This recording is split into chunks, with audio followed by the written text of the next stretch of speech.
Mix vegetables બનાવવાની રીત। સૌપ્રથમ વેજીટેબલ્સ બાફવા માટે સોસપેનમાં પાણી ગરમ કરી તેમાં ફ્લાવર, ફણસી, ગાજર અને મીઠું લઈ તેમાં ખાંડ ઉમેરી થોડીવાર માટે બાફી લો। વેજીટેબલ્સ બફાઈ જાય એટલે તેને બહાર લઈ ઠંડા કરી લો। ગ્રેવી બનાવવા માટે કુકરમાં તેલ ગરમ કરી ડુંગળી, તમાલપત્ર, તજ, એલચો, લવિંગ, મરી અને ઇલાયચી લઈ સાંતળી તેમાં ટામેટા ઉમેરી ટામેટા ચડે ત્યાં સુધી કુક કરી લો। તેમાં કાજુ, લીલા મરચા અને આદુ લસણની પેસ્ટ ઉમેરી મિક્સ કરી તેમાં મીઠું, તીખું લાલ મરચું, મરી પાવડર, જીરું પાવડર અને કિચન કિંગ મસાલો ઉમેરી મિક્સ કરી પાણી ઉમેરી ઢાંકીને એક વિસલ વાગે ત્યાં સુધી કુક કરી લો। મિશ્રણ સરસ કુક થઈ જાય એટલે બહાર લઈ તેને ઠંડુ કરી લો। મિશ્રણ ઠંડુ થાય એટલે તેમાંથી ખડા મસાલા કાઢી મિક્સર જારમાં લઈ ક્રશ કરી ગ્રેવી તૈયાર કરી લો। વેજીટેબલ સાંતળવા માટે એક પેનમાં તેલ અને બટર ગરમ કરી તેમાં કેપ્સિકમ લઈ તેને સાંતળી બાફેલા વેજીટેબલ્સ ઉમેરી તેને પણ સાંતળી લો।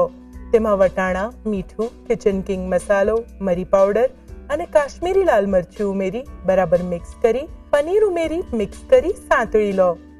શાક વઘારવા માટે કઢાઈમાં તેલ અને બટર ગરમ કરી તેમાં જીરું, તજ, લવિંગ, ઇલાયચી અને કસૂરી મેથી લઈ તેને સાંતળી તૈયાર કરેલી ગ્રેવી ઉમેરી તેલ અને બટર છૂટું પડે ત્યાં સુધી કુક કરી લો।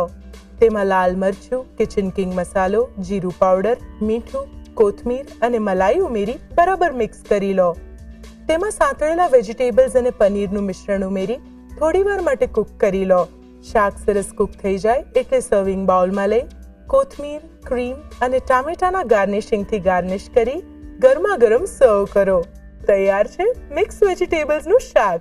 લચ્છા પરાઠા બનાવવાની રીત।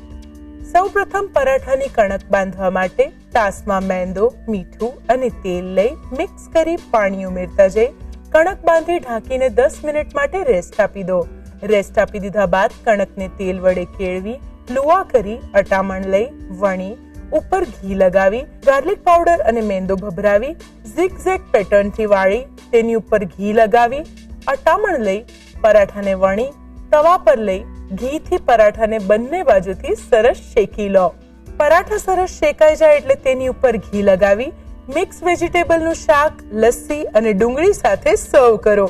તો તૈયાર છે લચ્છા પરાઠા।